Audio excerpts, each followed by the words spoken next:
want to talk about money today, and I want to talk about it the way attorneys rarely talk about it in polite company, directly, with specifics, and without the performance of not caring. Because here's what I've seen over 20 plus years of placing attorneys. Compensation compression is one of the primary drivers of lateral moves among senior attorneys.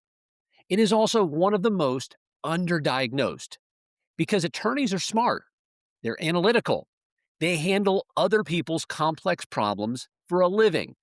And yet, when it comes to their own compensation, they are often surprisingly reluctant to do the math. I'm Andrew Wilcox. This is a lateral brief. Let's do the math. So, what is compensation compression? At its most basic, compensation compression is the gap that opens up between what you produce and what you're paid. In a functioning system, as your book grows, as your originations increase, as your seniority and market value increase, your compensation should track that growth. In a dysfunctional system, or a system that was designed for a different era, or a system that rewards lockstep tenure over performance, your compensation can lag well behind your actual market value. That gap is compression. And here's why it's insidious. It tends to widen slowly. Year one, your draw is a little below what you'd like. You chalk it up to partnership dynamics, to the fact that you're still building the book, to the sense that patience will be rewarded. Year two, the book grows. That draw grows a little, but not proportionally. Year three, same thing. And somewhere around year 4 or 5, you do the actual math and you realize that you've been subsidizing the firm's equity structure while your own income has not kept pace with what you've built. So, how do you know if this is happening to you? There are several diagnostic questions worth sitting with. First, do you know what you're actually generating for the firm?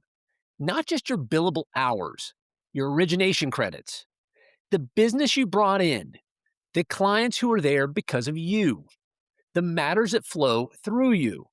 Do you have a clear, documented picture of your economic contribution? If you don't, that's step one. Get that number. Second, do you have a sense of your market rate? Not from what your friends say at a bar association dinner, from real market data.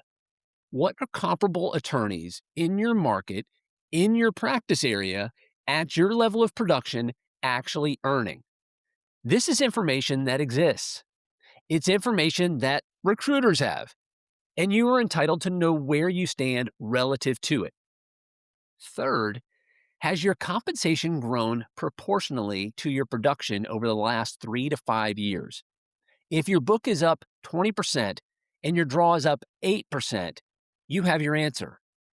If you've gone from a $1.2 million book to a $2.1 million book and your compensation reflects none of that growth, you have your answer. Fourth, are newer partners at your firm being brought in at rates that meet or exceed yours, despite having smaller or less established books? This is the most uncomfortable version of compression, and it's more common than people talk about. When the firm prices lateral talent at a premium that exceeds what they're paying their own equity partners, the message is clear. The firm values what it's competing for more than what already has.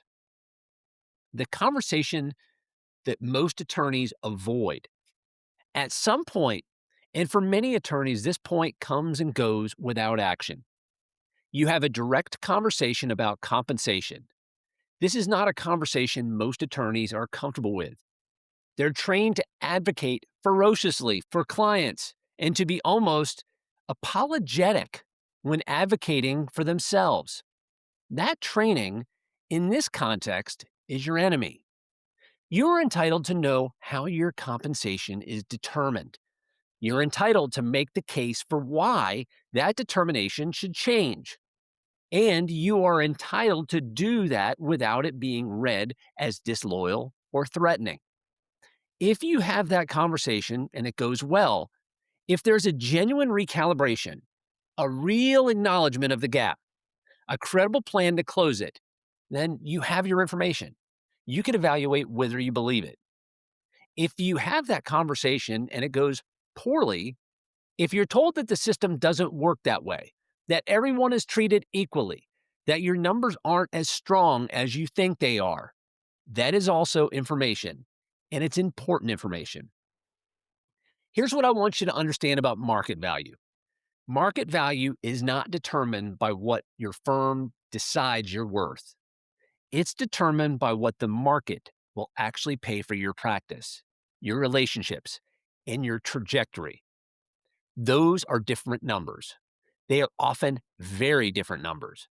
And the only way to know the difference is to actually look. I've had countless conversations with attorneys who assumed they were being fairly compensated, who went through the exploratory process out of curiosity, and who walked away with offers that revealed a gap of even hundreds of thousands of dollars a year. That gap doesn't disappear because you don't look at it. It just stays invisible. Knowing your market value is not a prelude to leaving. It's a precondition to making any rational decision about staying. I'm Andrew Wilcox. This is a Lateral Brief. If you'd like to have a confidential discussion about your practice or your goals, please email me at andrew@wilcox-legal.com. And again, grateful, Andrew Wilcox.